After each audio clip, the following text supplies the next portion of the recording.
ये नवीन भाग्य निर्माण करने के लिए है, नहीं तो आदेश ही नहीं देते भगवान। पशुओं को आदेश नहीं दिया जाता क्योंकि भाग्य के अधीन है।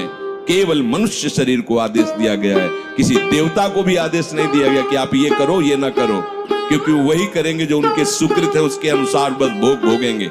आगे कुछ नहीं कर सकते, नवीन कर्म नहीं कर सकते, न नारकी जी कर सकते हैं, न स्वर्ग के कर सकते हैं।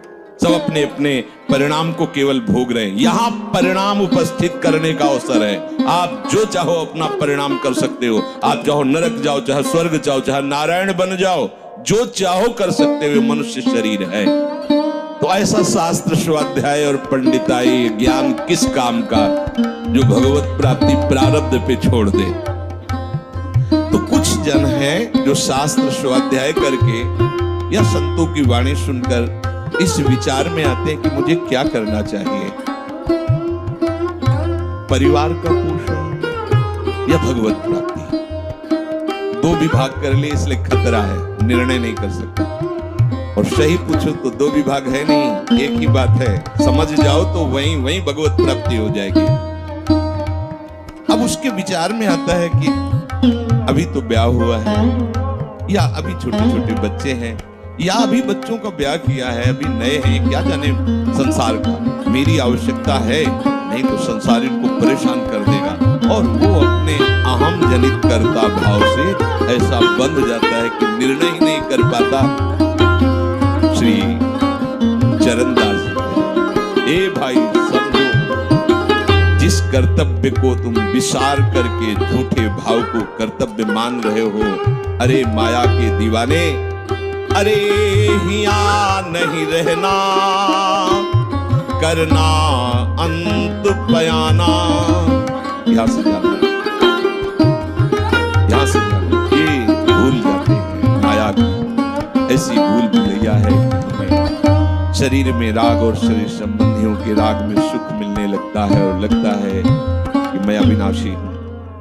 वैसे मैं तो अविनाशी ही है, पर विनाशी को लेकर मैं ये भूल कर बैठता है, और जिसको पकड़ा है वो सब विनाशी, सब विनाशी। गो गोचर जहाँ लग मन जाई, सो सब माया जानो भाई।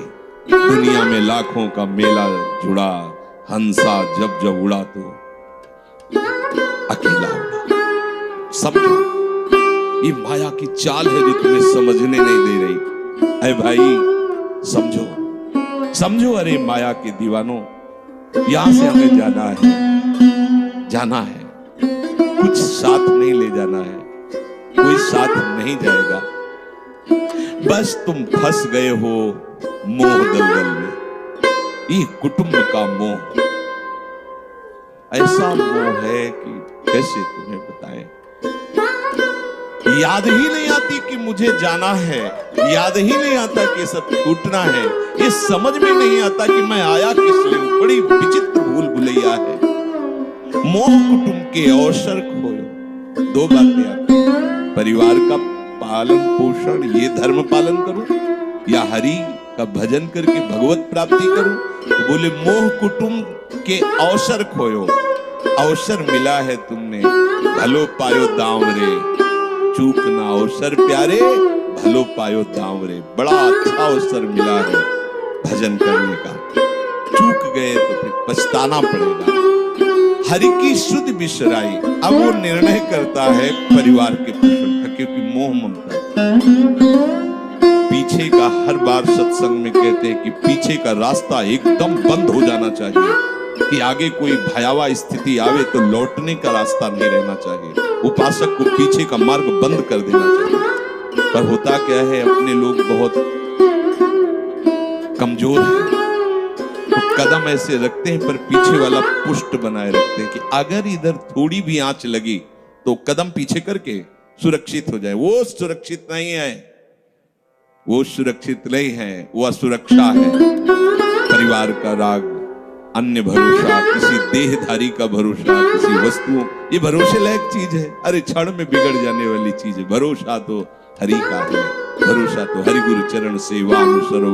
ये भरोसा कभी तुम्हें विश्वासहीन नहीं होने देगा। ये भरोसा कभी धोखा नहीं, साधुते होए न कारज हानि, कभी तुम्हारा मंगल नहीं हो सकता। मोह कुटुंब के अवसर खोयो हरि की शुद्ध बिसराई। अब दिन तो बैल की तरह काम करने में व्यतीत हो रहा है और रात्रि नींद और भोग में समाप्त हो रही है। आठों पहर की 60 घड़ियां बेकार में इसने व्यतीत कर दी। एक क्षण भी शांति से बैठकर विचार नहीं किया कि मेरा जन्म किस लिए हुआ है, मैं क्या कर रहा हूं, और अपना कुशल चाहता है।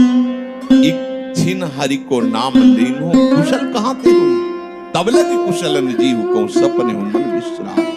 स्वप्न में भी शांति नहीं मिल सकती जब तक भजन नहीं करोगे। बालक अवस्था तो खेल में चली गई, जवानी हुआ तो अहंकार मद छाया, मैं करता मैं भोगता इसमें चली गई। जब वृद्ध आया तो रोग और चिंताओं ने घेर लिया। अब इतना दुखी है कि वो सोच भी नहीं सकता कि मैं इनसे दूर होकर भजन करूं। ये जो वो भजन का नाटक होता है, भजन में हम देखते हैं ऐसे ही लगा रहता है, कैसे हो और बढ़िया से और क्या करें, और मरने का ढोर आ रहा है और क्या करें। तुम आयो भजन करने के लिए और में भी फंसे हो, क्या कर दूं, कहां से कैसे व्यवस्था कर दूं। हम ही चला रहे हैं, भले वृंदावन में बैठे परिवार हमारे अनुसार चलेगा, हमारे ही, नहीं तो नष्ट हो जाएंगे। आए हैं वनवास करने के लिए, भजन करने के लिए, पूरा का पूरा प्रपंच दिमाग में पता लगता है।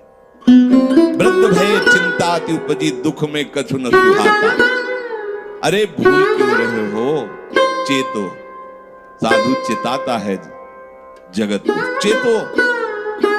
काल रूपी शिकारी धनुष पर विष का बाण चढ़ा चुका है, तुम ठीक निशाने पे हो, होश में हो जाओ। अगर अब कोई तुम्हें निशाने से बचा सकता है तो काल का भी महाकाल हरि बचा सकता है, दूसरा कोई नहीं।